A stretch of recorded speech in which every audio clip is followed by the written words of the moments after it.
नाज़रीन, नाले सेंटर लाड़काणो पारां नामियारी शायरा रफ़िया बुखारी जी अंग्रेज़ी शायरी जे पहिरें किताब दी पेनफुल पेमेंट जी मुहूर्ती तक़रीब मुनक़िद कई वई। उन हवाले सां पेश आहे रशीद समो जी रिपोर्ट।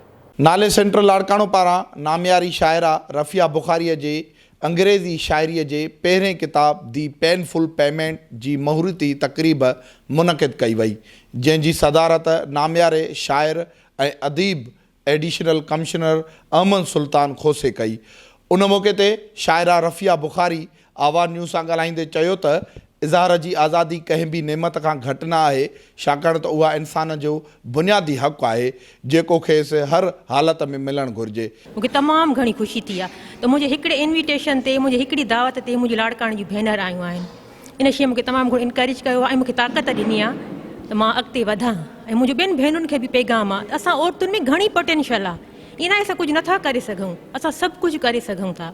उन मौक़े ते तक़रीब में मौजूद शाइरनि आवाज़ न्यूज़ सां ॻाल्हाईंदे चयो त किताब जी हिते मुहूरत थी पेनफुल पेमेंट, वो अदी रफ़िया बुखारी साहिबा जो लिखियलु आहे।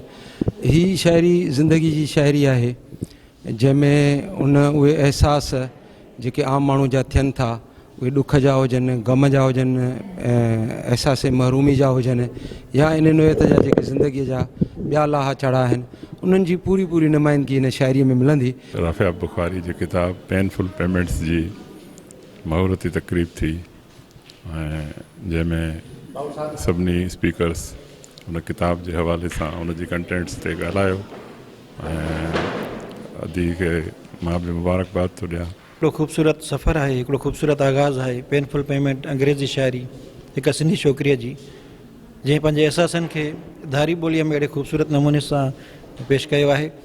सिंधी ॿोली उर्दू ॿोली हिकिड़े महदूद हल्के ताईं आहे, पर अंग्रेज़ी उहा ॿोली आहे जेका इंटरनेशनल लेवल ते सम्झी वञे थी ऐं हुन पंहिंजे अहसासनि खे अंग्रेज़ीअ में लिखी पंहिंजो आवाज़ बैन अल-अक़वामी लेवल ते पहुचायो आहे। मूंखे तमामु घणी ख़ुशी थी आहे त सिंधी जी न्याणी ऐं अंग्रेज़ीअ जी शाइरा जेको तमामु घणो माना ॾुखियो सब्जेक्ट चयो वेंदो आहे ऐं उन असां औरतुनि जी जेके अहसास आहिनि उहे इन पंहिंजे इन में बयानु कया आहिनि ऐं तमामु घणो सुठो किताबु आहे। बैन अल-अक़वामी तौर ते हिकिड़ी वॾी उहा वनिता माणी बि अथई, यकीनन हिकिड़ो वॾो कारनामो आहे जेको असांजी सिंधी जेका आहे उहा न्याणीअ अंग्रेज़ीअ में डायरेक्ट शाइरी करे बैन अल-अक़वामी ॿोलीअ में पंहिंजे ख़्यालनि खे जेको ज़ाहिर कयो आहे ऐं उन में जेको यूनिवर्सल पैगाम आहे उन ते असांखे तमामु घणी ख़ुशी आहे। औरत ज़ात महरूम आहिनि या औरत खे जेकी पाबंदियूं आहिनि या उन लाइ जेकी क़ैदो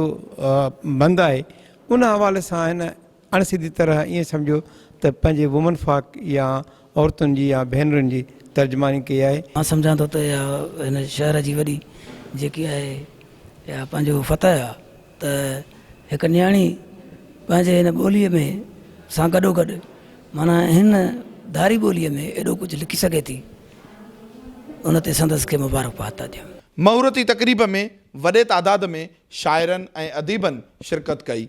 कैमरामैन मुबशर खोखर सां गॾु रशीद समो, आवाज़ टीवी, लाड़काणो।